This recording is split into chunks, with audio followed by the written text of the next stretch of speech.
Did you know that if you're not prioritizing the research donations in Grimshire, you might be actively hindering your progress in your playthrough without even realizing it? That's because completing these research quests, especially early on, gives you access to some of the most powerful items in the game that can really help change how you're processing food for your town.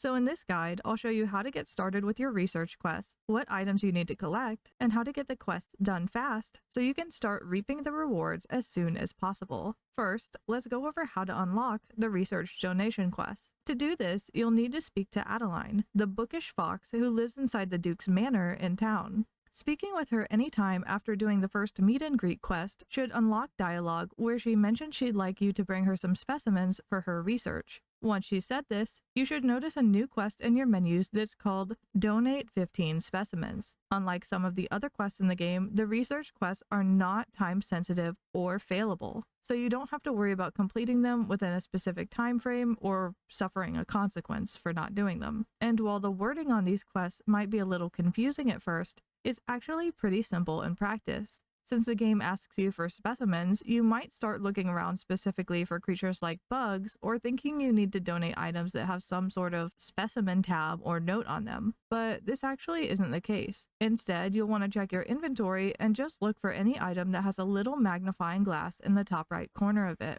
This means it's an item that you can give to Adeline for her research. And keep in mind that every time you give her a certain type of item for the very first time, the magnifying glass for that type of item will disappear. So this should help you keep track of what you have and haven't donated in your inventory. However, if the tiny magnifying glass in the corner of the item slots in your menu is too hard to see or notice, don't worry. Here's a little rundown to help you remember exactly what you'll need to donate.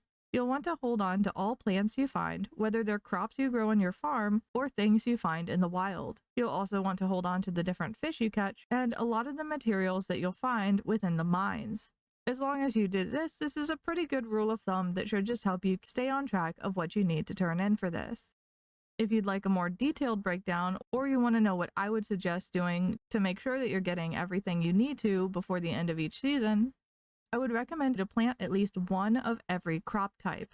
There are around 31 different crop types in the game, and all of them that I'm aware of count toward Adeline's research donations. You'll also want to hold on to at least one of every forageable that you find in the different seasons, as well as nuts and seeds. So try to explore as much as you can and collect these whenever you're able to. Additionally, you'll want to catch at least one of every fish, and there are around 71 different total fish types in the game. As far as I know, all of the fish count toward this, but you don't have to hold on to trash, bottled surprises, sick fish, or sticks that you find, since these do not count toward the donations.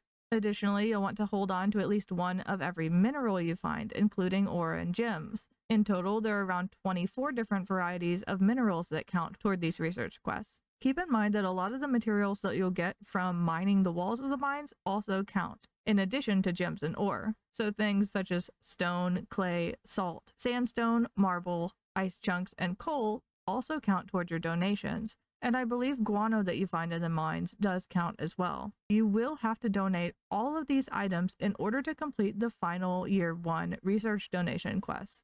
Since the minerals in the mines don't change throughout the different seasons, your biggest priority should really be collecting the research donation items that do go out of season and become unavailable to get later in the year. So the first thing I would recommend doing is prioritize planting one of each crop type at the beginning of every season. Then be sure you take a few days to collect one of each type of forageable that's available in that season, including nuts and seeds. And some of these I believe aren't available on like the first days of the season because they do take some time to grow, but just as long as you devote some time to foraging, typically around like the middle of the season, you should be pretty good in terms of having all of your forageables to turn in. Once you've done both of those things, the planting and the foraging, then you're going to want to use your spare time to fish and try to make sure you've caught at least one of every fish type before the season ends. After you've handled all of the time-sensitive items per season, you're then free to collect things from the mines as you need to. Just be sure you don't neglect upgrading your pickaxe because you will need to get it to the higher tool tiers in order to get into all 3 of the mines. A neat little thing I wanted to mention as well is that when you've donated these items, just like the museums in other games like Animal Crossing, you will actually be able to see the things that you donated physically stored inside Adeline's house. Fish will be on display at the back of the manor, spread throughout the back 3 rooms there. Minerals will sit in the left side room, and foods like crops, nuts, and forageable items will be stored on the top floor. So if you're ever curious to see what you've donated, just take a little walk around the downstairs and upstairs of her manor. But aside from the cute collection elements of seeing everything you found on display, there are other benefits you get from doing these quests. Every time you turn in one of these different quests, the next one will appear with the next milestone of items you need to donate, and each one of these quests, when completed, will give you some very helpful rewards that can significantly assist you during your playthrough.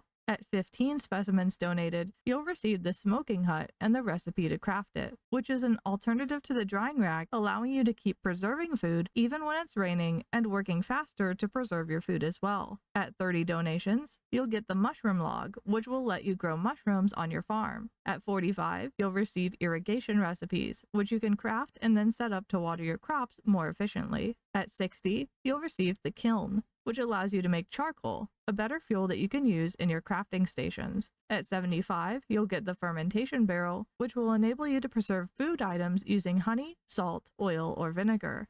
Then at 90, you'll get a press, which allows you to make juice, butter, flour, and oil. At 105, the seed maker can help you turn a single crop into 2 plantable seeds. At 120, you'll get an improved irrigation recipe, which will supply water to your crops in a bigger 7x7 area. And finally, at 148, you'll receive the recipe for the Icebox, which will allow you to refrigerate items in the game. Keep in mind that this is only for the Year 1 Early Access research donations though, so we might see more collection added to the game as it works toward its 1.0 release, but this is what's in the game for now. But anyway, now that you know how to unlock the research donations, what you need to donate, and what you get from donating, how quickly should you try to complete these research donation quests? I would say that you'll want to try to get the 15 specimens donated as soon as you possibly can, since the smoking hut is going to be part of your food processing foundation throughout the entire game.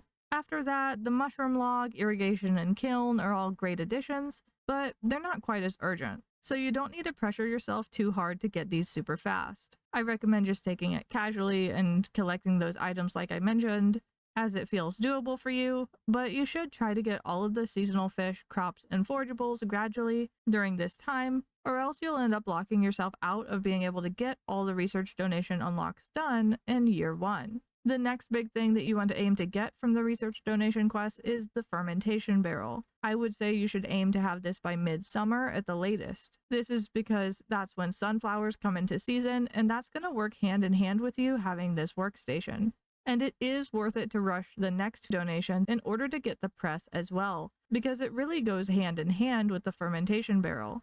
And both of these items are going to be game changers for how you process food in the game. With both the fermentation barrel and press unlocked, you'll be able to comfortably process lots of your food to never spoil. So they are really important.